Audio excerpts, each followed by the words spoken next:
Yes, ma'am.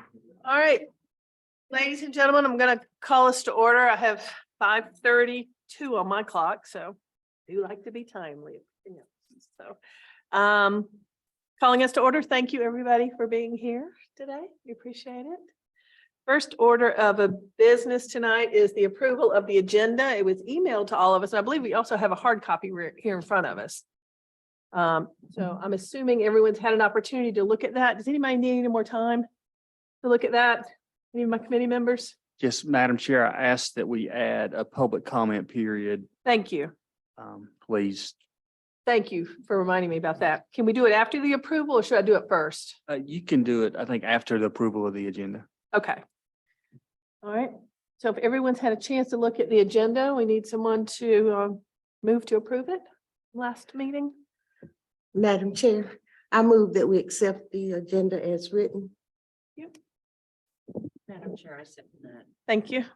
Thank you. Last meeting's agenda is approved. Now we want to have our public comment section and we want to know, if just by show of hands, how many folks we have speaking tonight so we can schedule. Okay. Just one. Okay. All right. You want me to go up or can I do it from here? I think it's perfectly fine if you stay here. Okay, thank You you. think so? Yes, ma'am. Yeah. John? Let me ask, what role that you are, Oh, right. what role? Are you speaking as a board member? Are you speaking as a member of the public or as? A member of the public and the NAACP. It would probably be best to Yeah, go. okay, that's fine.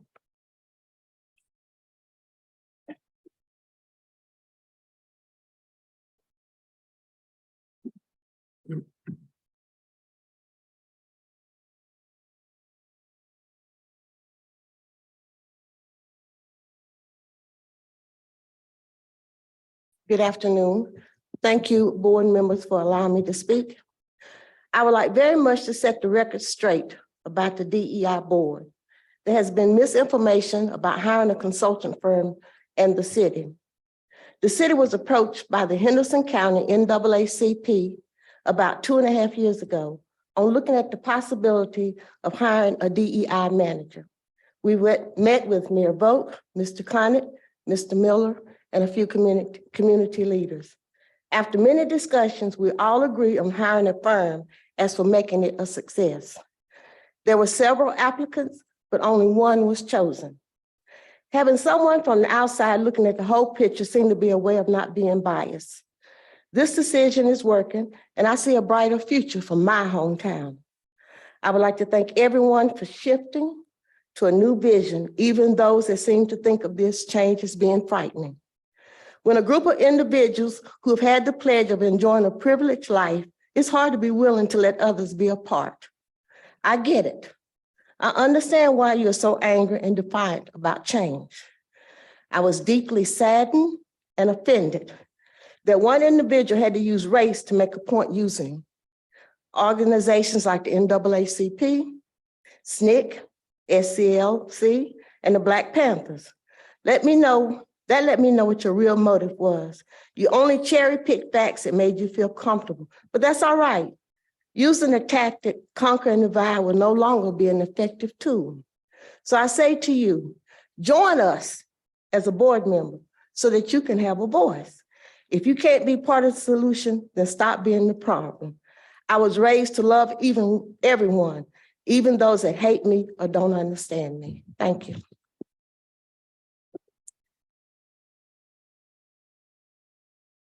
Thank you very much, Ms. Lowrance. Any other public comments? Any other public comments? Yes, please. My name is Christy Hillenberg. I live at 456 Windy Acre Knolls Drive. We moved up here several years ago. We originally lived in Massachusetts, which is a more progressive state, but we love the mountains of Western North Carolina, and we were tired of shoveling snow, for one thing. But what I am most struck by is that the city council has formed this committee, has started this process, is using a business that can help them see where they need to improve. Because a lot of times people don't do that. They just go by what they know. But I, for one, know that I have my own biases. I don't like them, but I do know I have biases as a person, just from being how I was raised, the schools I went to and all that. But when I was here this last week and I looked over and I saw the values, the core values of Hendersonville itself, I was so excited because you're looking to improve the community, to make it more open for people, to include different sorts of people, backgrounds, races, sex, everything in this whole process of making Hendersonville a more accepting, open community. And I couldn't be more thrilled because this is where I live. And these are the things I like to see in the place that I live, because I'm always trying to be more open. We have our biases, but we learn about our biases through a process like DEI, and that's the best part. Thank you. Thank you. Anyone else, please? Good evening. Obviously. If you can state your name, please. I'm sorry. My name is Jeff Grow. I live in Fletcher. Obviously, the DEI committee member was referring to me because I was the one that brought up the fact that the consultant was proud to be, had a mother that was a Black Panther and a father from the Nation of Islam. Those are organizations that you're expecting me to be lectured by them on tolerance. That is just unbelievable. This has nothing to do with race. DEI actually has nothing to do with race. It's about these organizations like this consultant coming in and trying to pit one another against each other. That's what's happened all over the country. This has nothing to do with that. So if you go and look at the facts about who the Black Panther Party is, which is a Marxist Leninist organization, this is what this is about. Again, this is not hyperbole. If you go and read the history of this effort of defunding the police, this is all about splitting us apart. That's not what this is, what we want here. We do need to work together. But these organizations that are promoting this is not about bringing us together. It's about splitting us apart. So you need to read history and understand. I have a whole bibliography that I gave to the city council. I challenge you to read that. I'll read whatever you want to give me. I read a lot. And so we need to bring the community together. We don't need these organizations coming in and splitting us apart. Thank you. Thank you. Yes. Since we do have more people than I anticipated than raise their hands at the beginning, which I'm fine with, I would like to set a timer for 2 minutes. Since I didn't set that in the beginning. I hope that's okay with you. My name is Kate Cerrone. I live in Hendersonville, 100 Brookstone Court, and I am for DEI, having worked in the medical field for more than 30 years. This is nothing new. Education and learning how other people are and our biases and how, just to live together. It's kind of like you're going down the road and you lay on the horn because the person in front of you won't go. You think, well, they're just sitting there. Well, you can't see what's going on. And it's the same thing. We need to understand each other, and everybody needs to have a seat at the table. Everybody needs equal rights.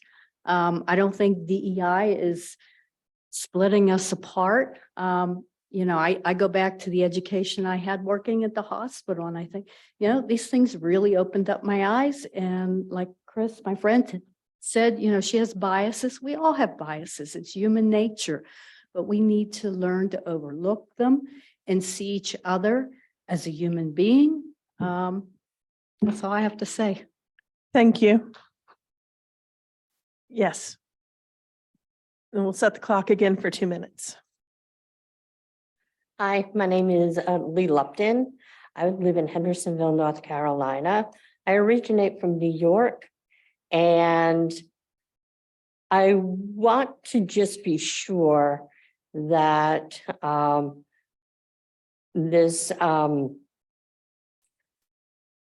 not so fond of equity, but I am very fond of equality. I just want it to be fair, and I don't want my neighborhood in Hendersonville to turn out like my neighborhood in Queens. And that's all I really have to say. I'm sorry, I just don't, it's not safe for my mama where she is, and I just don't, when I get to her age, I don't want to be in her position in Hendersonville. Thank you. Thank you. Good evening. My name is Dave Bass. I've been a resident here in Hendersonville for 21 years. Wasn't born here, but I got here as soon as I could. Certainly, I support equality of treatment with respect to race, sexual orientation, disability, and so forth. But I think we shouldn't, in our effort to put in a DEI program, look back 15, 20 years for those who were hurt back then. There's nothing we can do about that. But we can do things today to make people feel welcome. I'm also concerned about the cost of this program, as it may be diverting money from other programs that are maybe needed more so as a taxpayer as well. Thank you. Anyone else? Okay, before we go forward with approving the minutes for this current agenda, I often like to begin our meetings by reading the charter and the rules of why this committee was formed. So I'm going to do that now. I should have done it at the very beginning. And this is what the city council presented us with when they formed the DI committee. The committee shall provide input and guidance for the city council's strategic objective to prioritize equity and inclusion and create a culture of belonging, address past inequities, and treat everyone with respect and dignity, subject to such limitations as may be imposed by state law or ordinance of the city. The terms of the charter shall govern the activities of the committee, however, to the extent that this charter conflicts with the North Carolina law shall control. So that is why we were formed as a committee, while we exist. All right, our next item on the agenda is the approval of the minutes for this meeting. So if everyone has had a chance to glance at our current agenda. Madam Chair, I move that we accept the minutes as written with the necessary corrections. Thank you. Okay, this current agenda is approved. Next item on our agenda is old business. Mr. Connett? No old business. No old business. Okay, then we're going to move on to new business. Mr. Connett?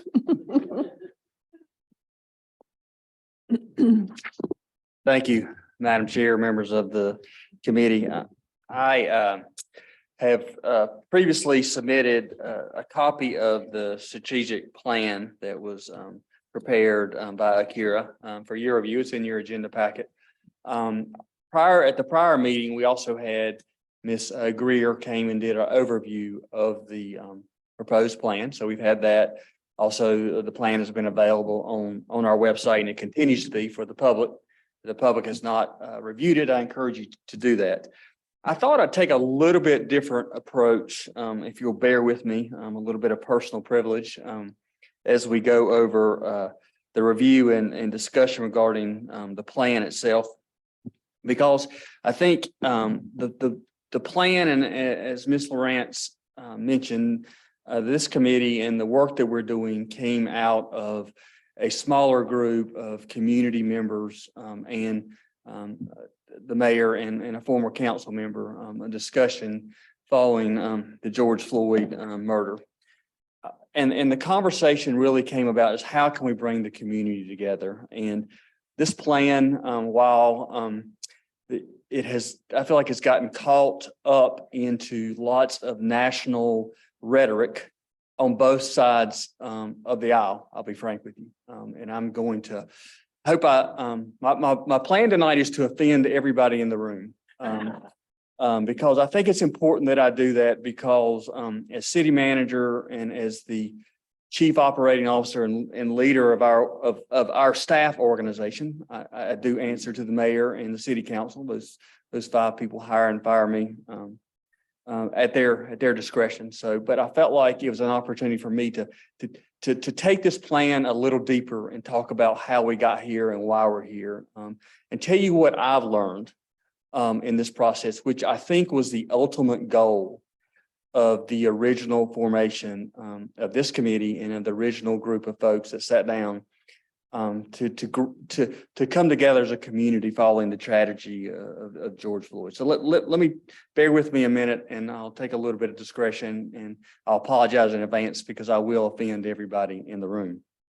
My background, I think it's important for you to know. I am the son of two public servants. My mother taught in the community college system and really focused on adult education. Her parents were middle-class blue-collar workers, grew up in Black Mountain, North Carolina. My grandfather, his ancestors are buried in this county. And he was not, he was an alcoholic. I didn't know him a long time in my life, but also he was known from time to time to use a racial slur. And my mother quickly told us that is not correct and took us kind of out of that environment. My father was a city manager. He began his career in urban renewal. That term will mean something to some folks as it relates to Lyndon Johnson's Great Society. His parents worked at Warren Wilson College. My grandfather was on the original fundraising committee to build Mission Hospital. And was very active, served in the Red Cross during World War II. He was too old to be a soldier, but served in Red Cross. And my grandmother was a Girl Scout leader. So came from a diverse background, grew up in Eastern North Carolina. Again, a very diverse community where we had a high minority population, not only of African-American, but of our Latinos, Latinx folks that were migrant, as I was growing up, were migrant workers who would come in on buses in the summer and live in migrant camps. And that is a community, again, a Southern community, Eastern North Carolina, that had racism in the community. My mother quickly, at the age of 13, decided we needed to get out of that community. And because of it was not the real world. So that is my background. That's where I come from. And that is my legacy. And it's important for you to know that. Because as someone has spoken, I have biases. I have grown up in a community, both that encouraged diversity, but also did not encourage diversity, as in many communities in our country. As part of this process, I think it's important for us to know why I'm doing this, and it's the way I was raised. Is that important that we have a conversation, because as local government leaders, mayor, city council members, this committee, we don't choose our constituents. We don't choose the customers. We work for everybody in our community. That is why we're here, and that is why we began this process. So let me tell you a couple of stories that I've learned in this process. I attended several of the focus groups as it relates to as we were putting the strategic plan together. And, my time, I've been here 10 years this month. And over the years, I've heard about communities such as Black Bottom. I've heard about communities such as Peacock Town. I've heard about communities such as West End and Brooklyn and Green Meadows. I've heard those names. But as a 6'2" white guy, I didn't know what those meant. Those were people I was trying to serve. And as my staff was trying to serve. But as we went through this process, I heard stories. I heard a story about Black Bottom, which is, if those of you who don't know where Black Bottom was, it was an African-American neighborhood just off Canoga Road near the Chamber of Commerce, where Busy Ben is. Dry Falls Brewing is in that area. Not that I've ever been there, but and that's a different story for a different day. Among the group that I've had this conversation with, but that was an African-American community that I didn't know about when I got here, but a lot of our older African-Americans did. And what's important about Black Bottom is folks that lived in that area up until the 1960s, the main public sewer outfall dumped into Mud Creek in Black Bottom. This was before there was a wastewater treatment plant. The main sewer outfall of the entire city of Hendersonville dumped out in Mud Creek in Black Bottom. Now, I didn't know that history, but people in our community remember that history, some of our older folks. And they remember that was the city doing that. Okay, that was the city doing that. That's one story. Second story I heard related to Brooklyn, which is now Green Meadows. And again, my father was a city manager in North Carolina and Tennessee for almost 40 years, but he began his career in urban renewal. I believe to this day that my father was a good man. I know he was a good man, but he was involved in urban renewal. Urban renewal, again, came out of the Great Society.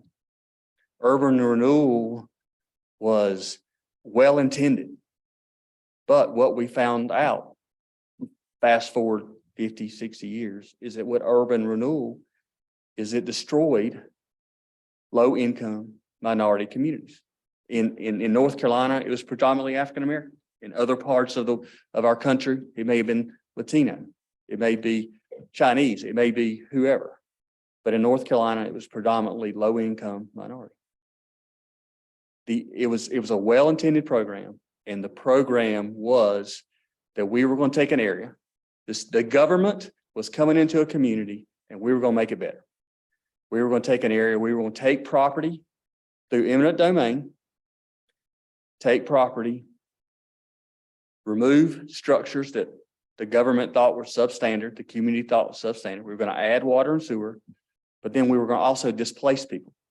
And we displaced people into public housing, into federal housing. We took property away from folks in our community and moved them away from their communities. Now that's important to know, because that was a well-intended program. It was a government program. Growing up with the city manager, being the city manager's kid, I thought that was, it was a great thing. My dad did a great thing. Well, 40, 50 years later, we realized, hey, maybe it wasn't the best thing. Now, no one on this committee and no one in this strategic plan has blamed my father or anybody else as it relates to urban renewal. But there are people in this community who remember urban renewal and who remember that the government came in and took their property or took their family's property or took their friend's property, right? Second story. Third story. Up until 2 or 3 years ago, we had a city attorney, and she wouldn't mind me telling the story. When I came to Hendersonville, our city attorney, his name was Sam. And Sam had been city attorney for a number of years, for many years. When Sam left the city of Hendersonville, he was Sophia. Sam had been struggling with his identity for most of his life. As a city manager, as a 6'2" white man, Christian, when that transition started to happen, I didn't know what to do. My staff didn't know what to do. They don't teach you that in graduate school. They don't teach you in human resources class how to deal with a person who's going through transition. But as city manager, as a leader of the organization, Sam was doing a good job. Sophia was doing a great job. And that didn't matter what was going on in his life. And so I had to lead the organization and make sure that my organization was respectful for Sophia and was respectful for the job that she was doing. Sophia retired and has moved away from the community.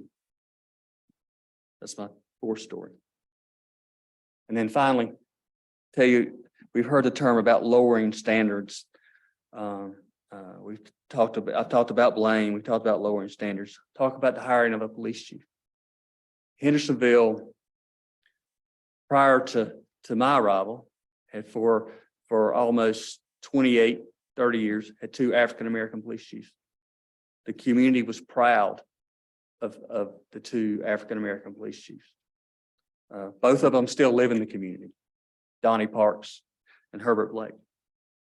When Herbert chose to move to another position in Buncombe County, we sat down and we looked at the standards for a police chief, and we looked at who we wanted to hire and the skills.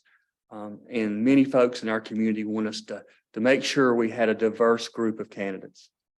Some members of this committee came to me and said, we've had 2 African-American police chiefs, but we want you to get the best candidate, and we want to have a diverse pool. So we did that. We went out and recruited a diverse pool of applicants, some African-American, some Hispanic, some white. Members of this committee and members of our community sat down on a panel and we interviewed our candidates. And at the end of the day, despite having, because we had 2 African-American chiefs, that did not set the standard. Y'all asked us to hire the best person, and we hired a white male. And his name is Blair Mahan, and he's doing a great job, in my opinion. Now, he's created community groups, and he's very much inclined. But he also understands that we have to work for our community. So I say all that in saying that everything I've talked about is in this plan in one way or another. These stories are embedded in this plan.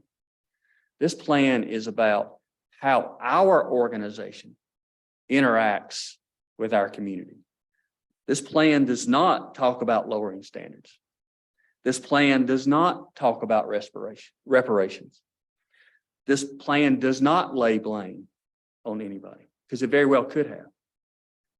This plan has not identified any significant issues in our community.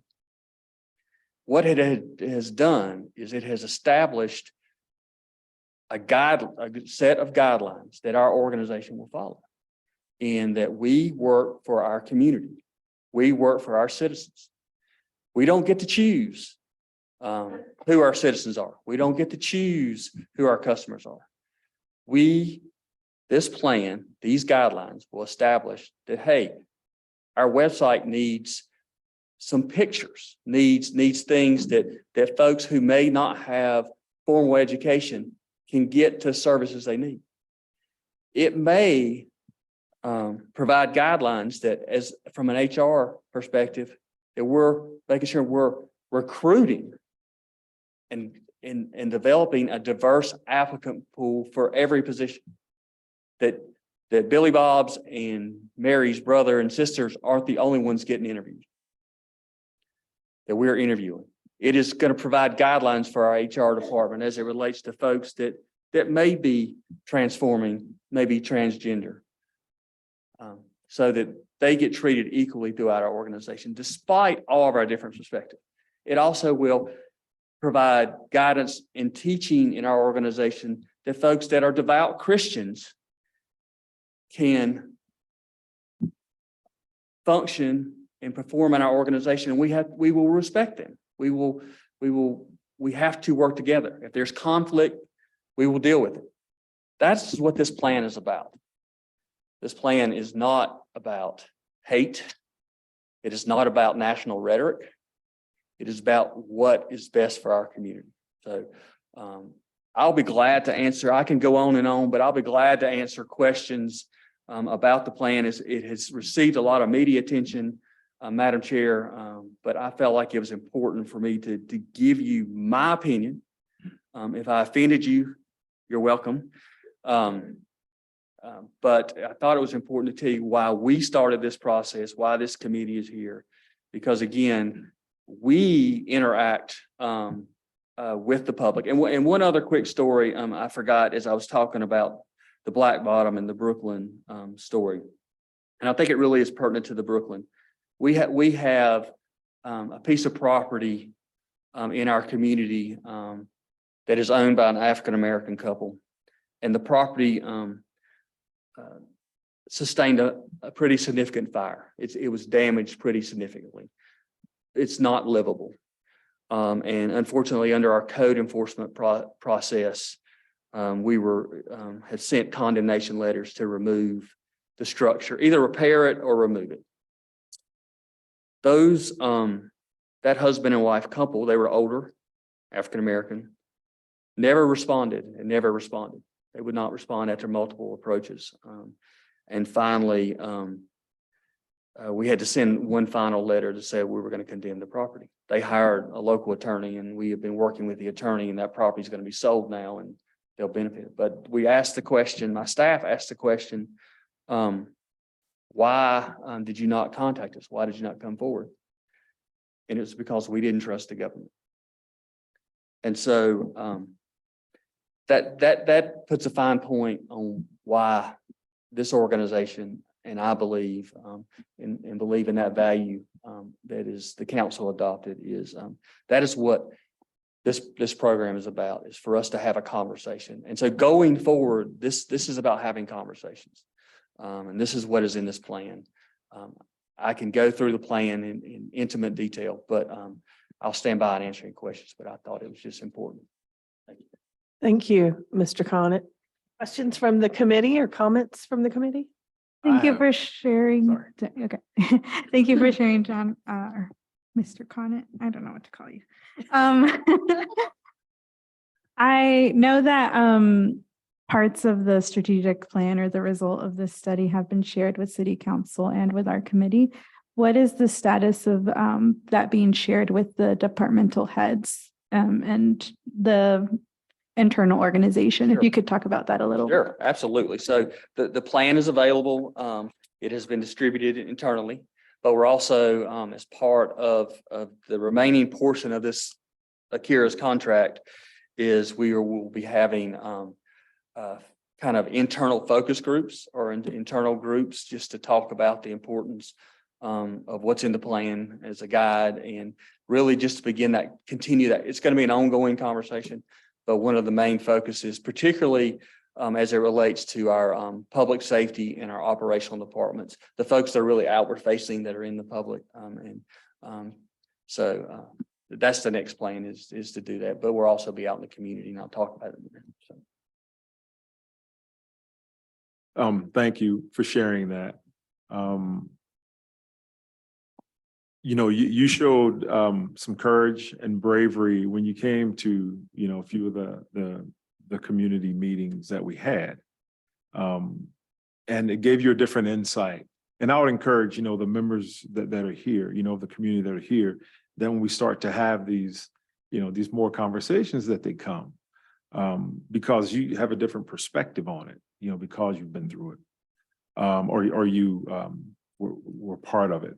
And, I just wanted to take this time again to thank you, City Council, and the mayor for being transparent. It's not easy, right? To have somebody examine, your inner workings and things like that. And so I wanted to thank you for that. Thank you for the courage to not follow the national narratives, because a lot of these folks that are speaking out against it have not stepped in one of these community meetings, right? To hear the heart of what people are talking about, but you have, and that means something. As a leader of our local government, that means something. And when I read through the strategic plan, I didn't see, oh my goodness, it's broad brush strokes. It's little things like adding pictures, and it's little things, right? To make sure that everyone has an opportunity. Oh, I can now relate to that. We go to restaurants. I'm guilty of this. I'm ordering stuff that I see the pictures. I like looking at the pictures. Oh, that looks good. I don't know what it is, but it looks good. You know what I mean? And so it's making those little adjustments.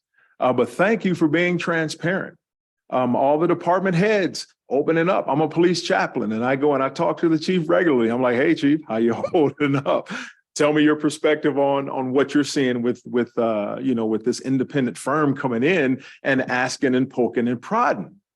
That's fantastic that we live in this community, right? That folks are open to say, hey, how can we get better? Are we perfect? By no means. Do we have some ways to go? Absolutely. But the willingness to say, have a look. It's like going, and I referenced this the other day, It's like, you know, you go to the doctor, not to prove there's a problem, but to see, hey, doc, I go for a yearly checkup, whether I'm feeling fine or not. Hey, doc, here I am, right? And that's what that's what the city has done. And that means something. That goes a long way, right? And it opens up the lines of communication and not just looking at the freaking national narrative that says this and that, and oh, they're gonna do this and this Marxist. That's ridiculous. You see what I'm saying? So I don't know what's happening nationally, but I know what's happening here, right? So thank you. We applaud you once again, Madam Mayor, for stepping up and saying, hey, have a look and see, right? And that's what I wanted to say. Thank you. Other members of the committee, any more comments? I would like to sort of tack on to what Eric said and to thank you and the mayor and the city council for forming this committee as well. This is my last meeting with the committee. My term is up and I'm moving off to allow some other folks to serve. But it has truly been an honor and a pleasure. And I have learned so much about the operation of our city government, but I have learned that about the transparency of our city government, which I thought was there as a citizen. I kind of felt it was there, to be honest, you know, and I felt we had good leaders and I felt that everything was going right, but kind of to be able to participate in it as at a volunteer level and serve in this way has been eye-opening. And I would like to clarify a couple of things about this committee. Because I'm going out, I feel like I could say whatever I want to say now. We have never, ever talked about defunding the police. There is nothing Marxist about what we are doing in this committee, in this community. As Eric said, I don't know what's going on in other places, but here in Hendersonville, my hometown, my beloved hometown, there's nothing but good coming from this committee. We are truly working to treat everyone with respect and dignity, as our charter says, and we are following the core values and beliefs. If someone has some problems with some of those core values and beliefs, I'd love to have a chat with them after this or anytime. Because I think these core values and beliefs of our city government, which this committee has been working hard to do, as Akira is helping us do, as you said, just helping us to see where we are. It's our annual checkup. I think that was a wonderful analogy. I love that. You don't always go to the doctor when something's wrong. You say, hey, what's going on? Let's take a look. How can we be better? How can we be healthier? Maybe I need to exercise or eat healthier. Maybe I need to have more graphics on the website so that other folks can see. Maybe we can tweak our community in certain ways so that we can serve people better and treat everyone with respect and dignity. So I have truly been honored to be a part of this committee. And I think that everything we have done here has done nothing but good for our community. And I know we are not perfect as well. I completely agree, but I think we're on a positive path. And I can't wait to see what happens as our community continues to go forward, not just with the DI committee, but with everything that Hendersonville does. So thank you, John, for everything you have done, and Mayor and City Council, because this was all because of you. So, yes.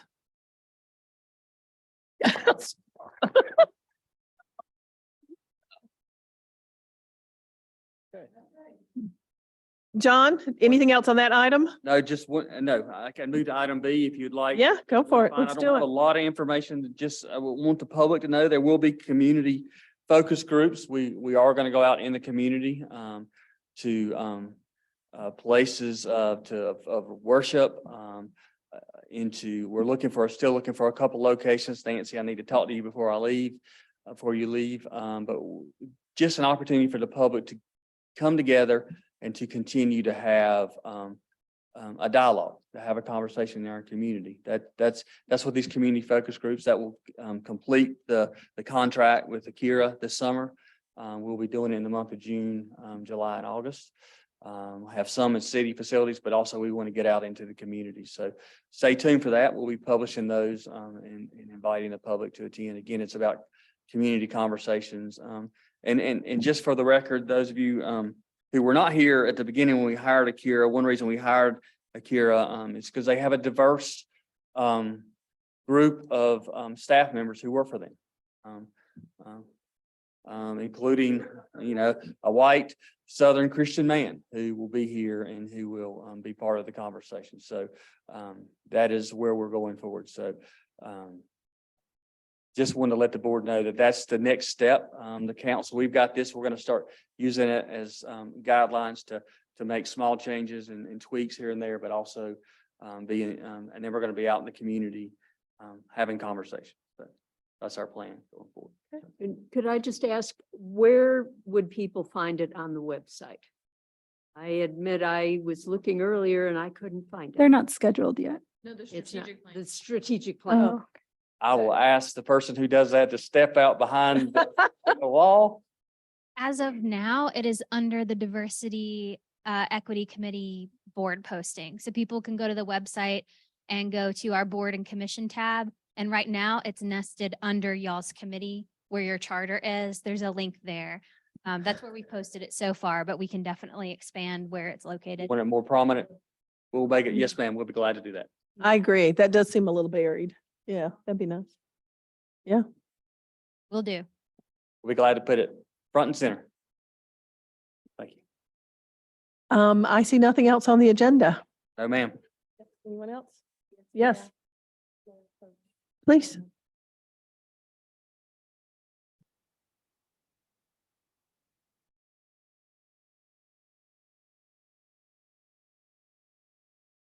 All members of the DEI board, please stand.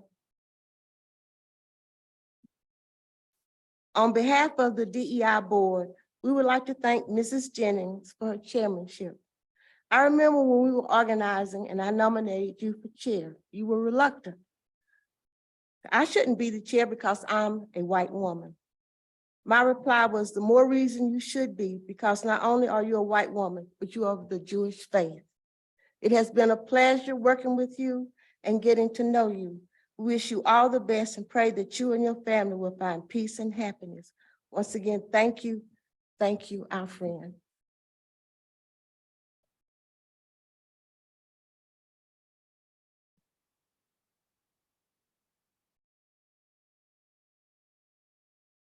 Thank you very much.